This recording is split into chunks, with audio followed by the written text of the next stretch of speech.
الله الرحمن الرحيم والصلاة والسلام على رسول الله. السلام عليكم.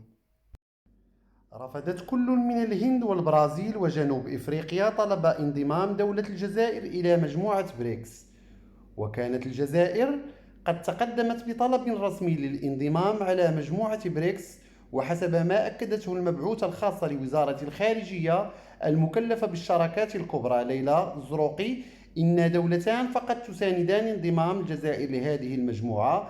الأمر يتعلق بروسيا والصين، ويرى مراقبون أن الانضمام إلى هذه المجموعة يستوجب استيفاء بعض الشروط الاقتصادية وغيرها، وانطلاقا من عدم استيفاء الجزائر لهذه الشروط بنسبة كبيرة، فقد تحفظت 3 دول تنتمي لمجموعة على طلب دولة الكابرانات بما فيها الدولة الحليفة جنوب إفريقيا. ومع تغيير المعطيات الدولية بعد الحرب الروسية الأوكرانية، حاولت عصابة السوء استغلال هذه الظروف، بل وكانت تمني النفس بتعزيز الشراكة الاقتصادية مع دول بريكس التي تضم 5 دول: روسيا، الصين، الهند، البرازيل، وجنوب إفريقيا، بهدف توقيع مشاريع جديدة في قطاعات الفلاحة والمناجم والثروات الباطنية، ونقل الخبرة والتكنولوجيا، وتسهيل إنجاز المشاريع الكبرى، واستحداث اتفاقيات تفاضلية، والاستفادة من تمويلات جديدة، والنهل من تجارب هذه الدول في التنمية، وكذا تطوير البنى التحتية التي تعاني منها الدولة. يا حسرتاه، تصنف ضمن دول الأوبك الغنية.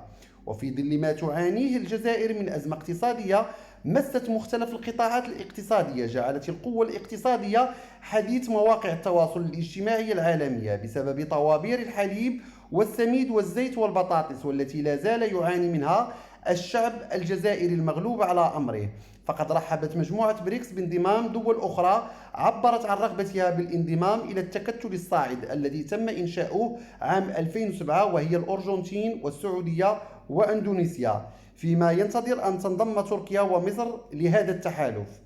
فضلا منكم وليس أمرا مني، اشتركوا في القناة وفعلوا الجرس ليصلكم كل جديد، ولا تنسوا الضغط على زر الإعجاب. شكرا لحسن المتابعة، وإلى اللقاء.